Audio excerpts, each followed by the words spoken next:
Hi, my name is Courtney Fields. I am doing my presentation for what is macro social work. Okay, so what in the world is macro? According to the netting definition, it describes macro social work as being professionally guided interventions designed to bring about change in organizational, community, and/or policy arenas. So the way that I like to think about macro is affecting individuals, but on a larger scale through the use of policy, administration, or social advocacy, social justice. So we work on a grander scale, if you will, in order to impact individuals. So systems theory is one of the theories that I chose to address macro skills. There are multiple parts, groups, and subgroups of any system, organization, or culture. So that's the kind of definition of systems theory. And the way that I like to think about it is that there are groups within groups. So basically, every group has a subgroup.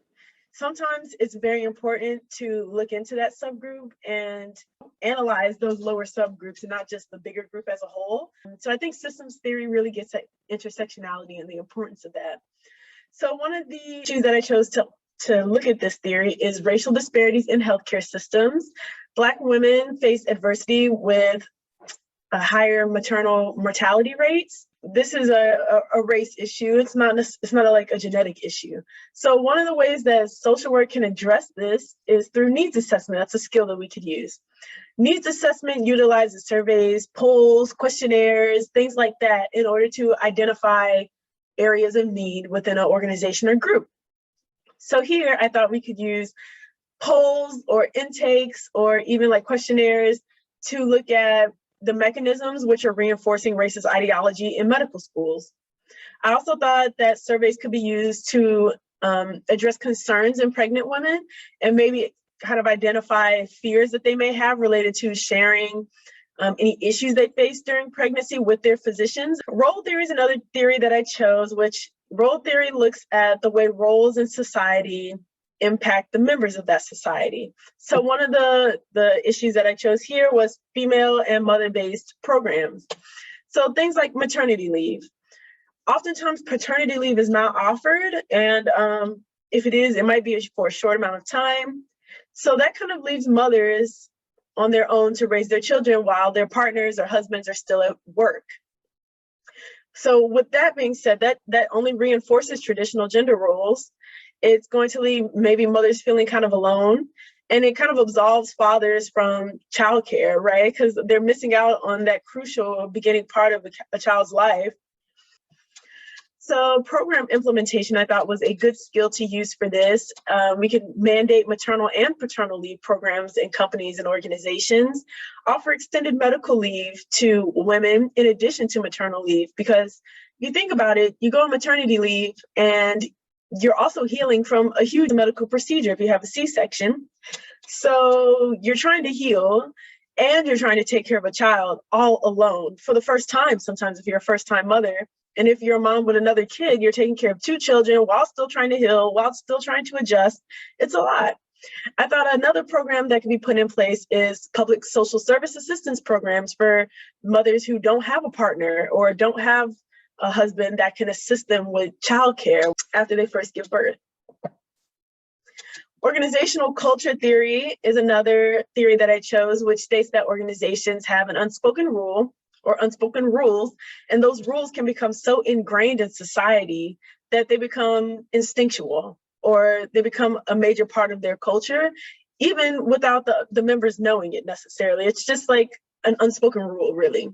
I thought a good issue to analyze was the Keystone XL pipeline. There was going to be a huge gas line that was going to go through Native American sacred grounds, and it was like an unspoken rule for Native Americans that you don't do that. It was a huge transgression.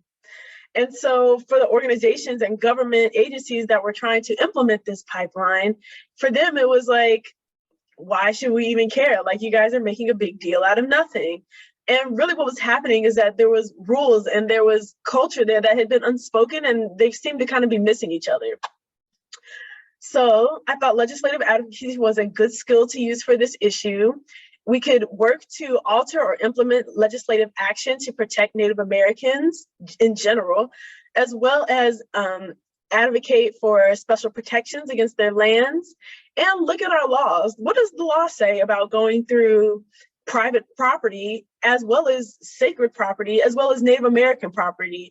Do we have laws against this? Do we have laws pertaining to this at all? And if not, then maybe we need to work on implementing some of those so we don't have to address this issue in the future. So some of the NASW values that I chose were service. We help people to address their social problems, help people in need address their social problems. I chose like almshouses and settlements houses for this one, even though almshouses kind of has a interesting background, we'll say. I chose this for service because it did offer a service. Was it the best service? And maybe not. And however, it was help of some sort. And I hate to say something is better than nothing, but with the almshouses, it kind of was. And I think that we used that very early, very rudimentary form of service. And we built off of that. It wasn't the greatest, but we did build off of that. And now we have things like almshouses in the UK, which are much better than they used to be. And we have different programs, I know here in Richmond, that assist people with housing, homeless shelters, which again, maybe aren't the greatest, but it's better than nothing. And then we have different programs for veterans and people with HIV that they can use for housing services as well, and have all of their, food needs met and things like that. So service is a big part of that. And I went back to art history to kind of address why I thought that was very important. Social justice is another one that's super important. This one I used Jane Addams because I felt like she, kind of embodied the whole social justice thing, especially for social workers when we were first kind of starting as a profession. She went and stood up for women's rights as well as the international peace movement. So I think that she really set the stage. She was also the first to get a Nobel Peace Prize, like a first woman, and for doing social justice work.